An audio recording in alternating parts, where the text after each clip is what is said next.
Chaz Logan. I'll be presenting for Group A, the new capstone. I'll be discussing the subsection "The Future is Coming" within the section "The Path Forward." The title of our paper is "The Promising Future of Nuclear Power." There are going to be three main discussion points I'll be going over for the presentation. The first will be the bureaucratic red tape within the nuclear industry. Another will be the competing industries that nuclear power has to fight against, and the emerging nuclear power plant technologies. So when it comes to the federal bureaucracy, the future of nuclear power in the United States, as well as the rest of the world, is unclear, and the amount of bureaucratic red tape in a way will continue to play a large role in either its success or failure.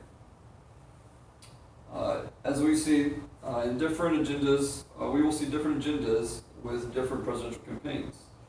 Within the Obama administration, we saw a large push to reduce the consumption of fossil fuels and reduce the overall emissions of carbon. The Nuclear Energy Institute used this position that nuclear energy is essentially a green energy. Carbon emissions do not exist with nuclear power plants. The NEI was able to play a key role in negotiation of subsidies through the Energy Department's Loan Guarantee Program. The subsidies would help to keep nuclear power plants running that operate within a market flooded by cheap energy sources, such as natural gas. A bipartisan piece of legislation called the Nuclear Energy Innovation Capabilities Act was easily approved in the Senate in January 2016. Its intent is to push the U.S. Department of Energy to make it a priority to partner and initiate relationships with private entities and groups that are developing new reactor technologies, along with the research and development needed to test and design the new reactors. There is potential promise for gains within the nuclear power industry from the new White House administration under President Trump. He has set an agenda that focuses on energy independence for the country. During what was referred to as Energy Week in June of this year, President Trump spoke about his intentions to have a complete review of U.S. nuclear energy policies in hopes of finding new ways to revitalize the nuclear industry. In addition to these promises, actual headway has been seen with the Yucca Mountain having been given permission to start receiving nuclear waste. When it comes to competition in the energy market, coal and natural gas are becoming more economically viable for energy markets within the United States, as well as around the globe. Developed nations have done well to lower their carbon-emitting energy sources, but this cannot be said for developing countries. While Eurasia and North America were both pretty close to 1,000 terawatt hours in coal use for 2015, the Asia Pacific had jumped from roughly 2,000 terawatt hours in 2005 to over 5,000 terawatt hours in 2015.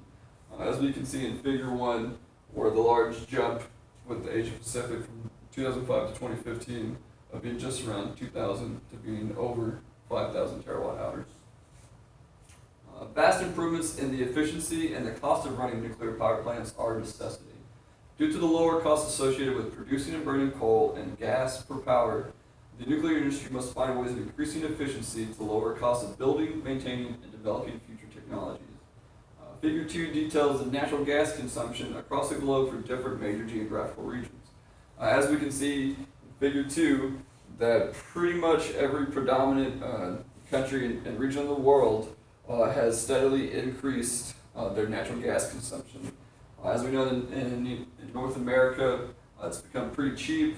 The advancement in technologies have allowed oil and gas companies to extract gas from the earth at much cheaper prices.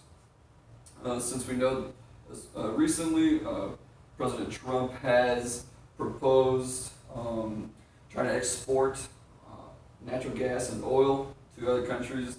That'll provide even more competition for nuclear power in the hopes of getting it developed around the world. These marketplace issues can be physically seen in the closure of the Fort Calhoun plant in Nebraska in 2016 due to its inability to compete in the marketplace. Similar instances have occurred over the past half-decade with other plants. Entergy closed down the Vermont Yankee plant in 2014 and plans to close another in upstate New York, with the date of closure to be determined, as well as the Pilgrim nuclear plant in Massachusetts by 2019. Dominion shut down Wisconsin's Kewaunee nuclear station in 2013, and Exelon shut down Illinois' Clinton nuclear plant in 2017, with plans to shut down the Illinois Quad Cities nuclear plant in 2018. So, moving on to the future nuclear technologies. In March of 2017, there were 4 announcements made concerning the advancement of the nuclear power industry and positive steps forward. Each indicates great headway made in the decision in the direction of design, completion, and interaction with nuclear safety agencies. One was for a new reactor design for use in markets around the globe in development by GE, Hitachi Nuclear Energy, and Advanced Reactor Concepts. A second involved a joint venture of Southern Nuclear and X Energy in starting the conceptual design phase of a new reactor. Thirdly, the NRC has approved a new scale power design certification application for their initial small modular reactor, theirs being the first one submitted in the United States. Lastly, NUC-495, which is a consortium of 3 state-owned Indonesian companies, has evaluated and agreed to move forward with the design testing of a molten salt reactor in coordination with the US-based company Martingale. They have confidence this reactor design will be as, if not more, economically feasible as coal power plants. If Indonesia's Nuclear Energy Agency gives approval to move forward with the design, it will be Indonesia's first nuclear power plant.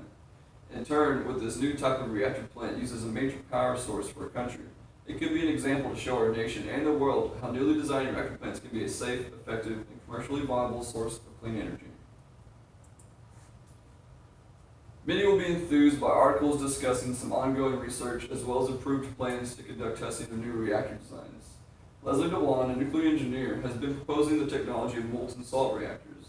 The fuel is uranium that has been dissolved in liquid salt, negating the need for a consistent source of water to act as a heat sink, which could be required for hours or days after a shutdown. The team at Transatomic Power, which includes Leslie DeWan, is a key player in leading the way toward new reactor technologies. Their approach to nuclear power is anticipated to generate electricity with a cost that is cheaper than coal, all the while being carbon-free.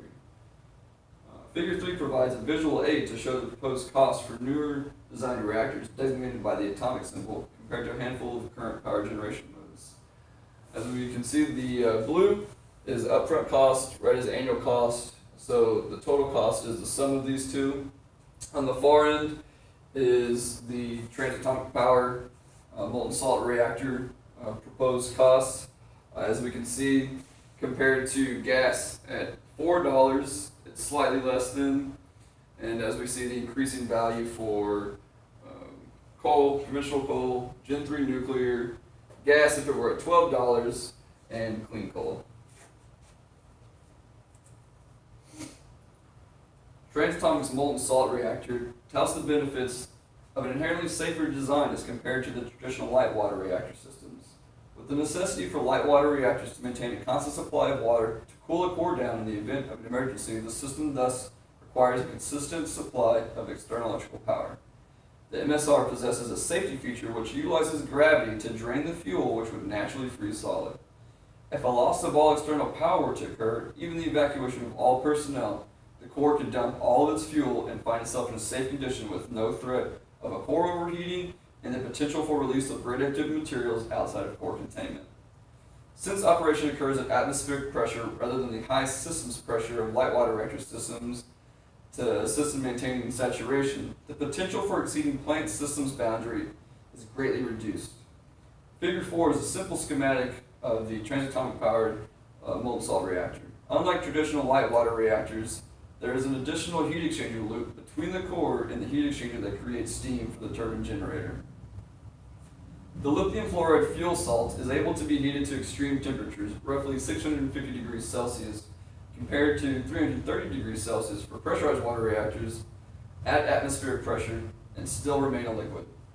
The heat from the fuel is then transferred to the intermediate loop, which also contains molten lithium fluoride salt, which we see here. Here's our intermediate loop and maintaining the molten salt.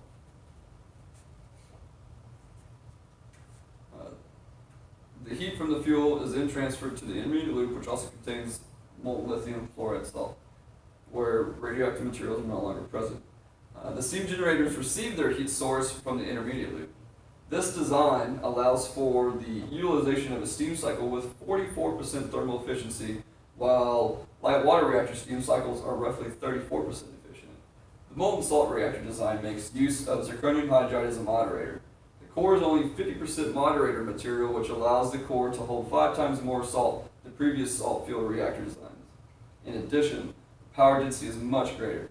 A great benefit of the MSR design is the ability to use low enriched uranium, which is more readily commercially available. Since the liquid salt fuel will obtain roughly 27 times more uranium, as well as a denser fuel core due to less moderator loading, the cost to fuel a MSR core will be much more economically viable. With these advancements in the salt fuel design, we will see an increase in power density from older designs of 4 megawatts per cubic meter to 82 megawatts per cubic meter. So moving on to our conclusion. When it comes to the bureaucratic red tape and competing energy markets, the deregulation of the nuclear energy industry and the creation of a level playing field within the energy market is needed. Government handouts for the nuclear industry can possibly be reduced, if not eliminated, by accomplishing tasks such as eliminating energy subsidies. Electricity prices and energy infrastructure investments are distorted by tax credits provided to wind and solar markets. Another would be abandoning state electricity mandates. This way markets are competitive rather than having to use the energy sources a state has required, for whichever reason it's political or other. The EPA could correct radiation exposure standards, which can reduce costs in monitoring fees and paperwork. Changing the NRC standards, which make it hard for foreign investment, can be beneficial. For example, France, who is an industry leader as well as a longtime ally, could help our industry grow through joint ventures and investments. Another could possibly be addressing over-regulation. Some studies show that $4.2 million per power plant is spent on annual paperwork costs. Innovations in nuclear power technologies are crucial. The industry must have the ability to design and test new reactor cores in reactor plants with reduced wait times for federal regulations and fees. 2, it's important we look to other countries' industries. The next economically viable reactor plant, which includes construction, operation, maintenance, and safety standard costs, may come from outside the United States. The future of nuclear power will depend on a global collaboration, not just a North American renaissance. I have a reference page which will be posted on the forum with my PowerPoint presentation in case anybody would like to look up and read further.